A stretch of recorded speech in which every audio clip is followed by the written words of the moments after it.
সুন্দরী মিষ্টি আপুকে নিয়ে হাজির হয়েছি। আপু কেমন আছেন? ভালো আছি। ওয়ালাইকুম আসসালাম। নাম কি আপু আপনার? কেয়া। কেয়া। কেয়া আপু। কেয়া আপুর তো নামটা খুব সুন্দর। তো আজকে প্রতিবেদনে কেন আসা বা ক্যামেরার সামনে কেন আসা আপনার? ক্যামেরার সামনে আসলাম, অনেক সমস্যা আছে বিধায় তার জন্য আসলাম। কি সমস্যা? সমস্যা এই, বাবা মারা গেছে, মা আছে, ভাই নাই, ছোট একটা বোন আছে, আমি আছি। এখন এই নিয়ে সংসার চালাতে অনেক কষ্ট হয়, এর জন্য প্রতিবেদনের সামনে আসতে হলো। কিভাবে আপনার সংসার চলে তাহলে? ওই একটা আংটির বাসা সেলাই মেশিনে কাজ করি। সেলাই মেশিনে কাজ করে কয় টাকা পান? পাই 250-300 এরকম পাই। 250-300 টাকা পান? জি। এটা তো চলে সংসার?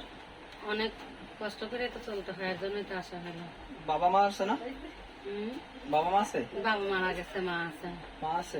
ভাই বোন? ভাই বোন নাই? ছোট একটা বোন আছে, ভাই নাই। ছোট্ট একটা বোন আছে, ভাই নাই। এখন আপনার এই সেলাই মেশিনে কাজ করে আপনার এইভাবে সংসার যায়? যে এভাবে সংসার যায়। আপনার আসিস কেন? এখন প্রতিবেদনের সামনে কেন আসা আজকে?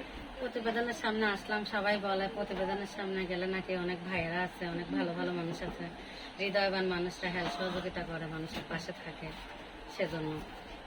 তাই? জি।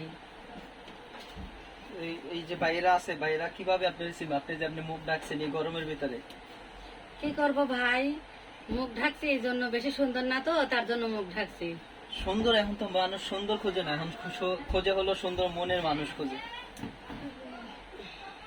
পর্দা থাকতে পছন্দ করি, এর জন্য এভাবে আসছি। পর্দা থাকতে পছন্দ করেন? জি। এই কারণে এইভাবে আজকে প্রতিবেদনে আসা? জি।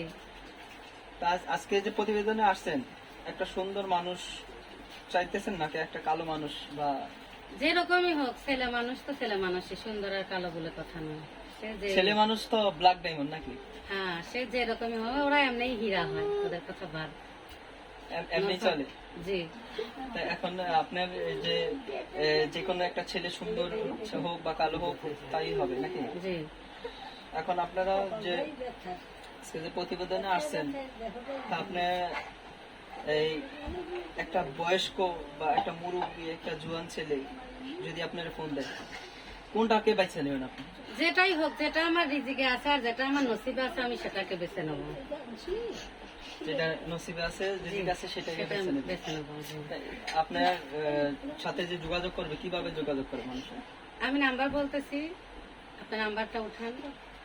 নাম্বারটা একটু তাহলে বলেন দর্শকের উদ্দেশ্যে, যারা পার্টনার লাইফে বা তার সাথে যোগাযোগ করতে চান, তার সাথে অ্যাড হতে চান, বা তাকে তারা অনেক ছেলেরাই চাচ্ছে যে অনেক মেয়েদের পছন্দ করে বিয়ে করার জন্য। যদি কেউ পছন্দ করে বিয়ে করতে চান, তাহলে আপুর সাথে কথা বলতে পারেন নাকি? জি। আর তাহলে আপনার ফোন নাম্বারটা বলে দেন যে আপনার সাথে যোগাযোগ করবে। 01-825-791-774 নাম্বারটা আবার বলে দেন। 01-825-791-774 এই নাম্বার যোগাযোগ করলে আপনার সাথে জি জি জি যোগাযোগ করা যাবে, আপনি পাবেন। জি। দর্শক, যারা আপুর সাথে কথা বলতে চান বা যোগাযোগ করতে চান, তাহলে এই নাম্বার যোগাযোগ করবেন। নামটা যদি আরেকবার বলে দেন। আমার নাম কেয়া। কেয়া। কেয়া আপু, আজকে যারা প্রবাসে আছে, বাংলাদেশে আছে, তাদের উদ্দেশ্যে কিছু যদি বলে। আমি দোয়া করি বাংলাদেশে, প্রবাসে যেখানে আছে সবাই সুখে শান্তিতে থাকুক, ভালো থাকুক, সুস্থ থাকুক। আর যারা যেসব ভাইরা প্রবাসে আছে, তারা তো তাদের ফ্যামিলির জন্য বাইরে থাকে, তাদের সবসময় মন থেকে দোয়া করি যেমন তারা সবসময় ভালো থাকে এবং সুস্থ থাকে। সবাই ভালো থাকেন, সুস্থ থাকেন। আজকে বিদায় নিচ্ছি। সবাই অন্যদিন অন্যজনকে নিয়ে আবার হাজির হব। সবাই ভালো থাকেন, সুস্থ থাকেন। আল্লাহ হাফেজ।